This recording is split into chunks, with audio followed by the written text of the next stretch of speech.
विमल पवार जी, हैदराबाद से। राधा राधा। राधे राधे महाराज जी। महाराज जी, जैसे आप बताते हैं ऐसे चलो, ऐसे सोचो, ऐसे रहो, बड़ा कठिन है प्रभु। कुछ दिन तो आपकी कृपा से हम आपके बताए मार्ग पर चलने का प्रयास करते हैं, फिर गिर जाता है चिंतन। फिर खड़े हो जाओ, फिर चलो। एक बार 11 कदम चले, अब 12 कदम चलो। फिर गिर गए तो अब 13 कदम बढ़ाओ। फिर गिर गए तो 14 कदम बढ़ाओ। हमारा कदम एक बढ़ना चाहिए, हम पीछे नहीं मुड़ना चाहिए। इस मार्ग में चलने वाला वही विजयी होता है जो हर बार गिरने पर कदम आगे ही बढ़ावे, पीछे नहीं।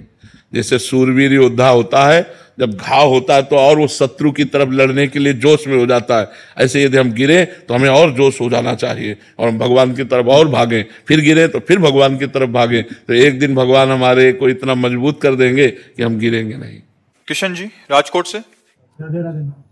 राधे राधे महाराज जी। महाराज जी, अपने भक्त को भगवान अपने से भी अधिक माना है। भक्त के अपराध भगवान माफ नहीं करते। अगर किसी भक्त का अपराध बन जाता है, अगर कोई कर देता है तो उसे भोगना ही पड़ता है। महाराज जी, कैसे जाने कि सामने वाला सच्चा भक्त है, जिससे कोई अपराध ना हो और हमसे कोई सब में श्री भगवान को देखना है तो हम बच जाएंगे। ऐसे बाहर से कोई पहचान नहीं हो सकती, बाहरी कोई पहचान नहीं। बाहरी कोई पहचान नहीं है कि ये भक्त है या नाटकी है, पाखंड है या महात्मा है। बाहर से नहीं पहचाना जा सकता। बाहर से कोई कंठी, तिलक, वेशभूषा, ये तो फिल्मों में भी धारण कर लेते हैं।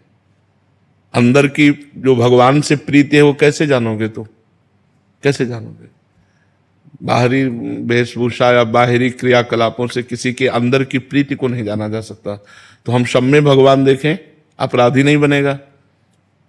क्योंकि हमको कोई भगवान ने ड्यूटी थोड़ी दी कि हम सबके दोष दर्शन करें।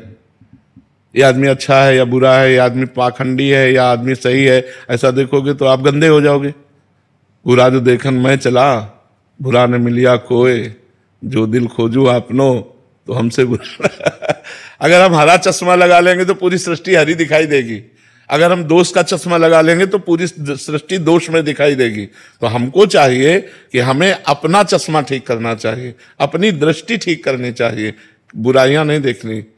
भगवान ने 3 गुण बनाए हैं, सतोगुण, रजोगुण, तमोगुण, और तीनों गुणों का सबके अंदर प्रभाव है। इसलिए कोई ऐसा नहीं सृष्टि में जो पैदा हुआ भगवान या अवतार के सिवा जिसमें कुछ गुण न हो, जिसमें कुछ दोष न हो।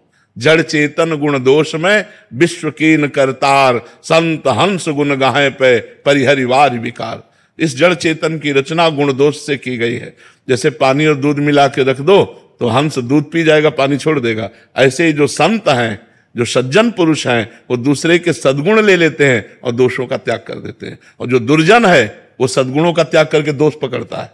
तो हमें लगता है हमें सज्जनता के मार्ग पर चलना चाहिए, दूसरों से सीखना चाहिए, गुण लेना चाहिए, उसकी बुराई देखने पर भी उसे त्याग देना चाहिए।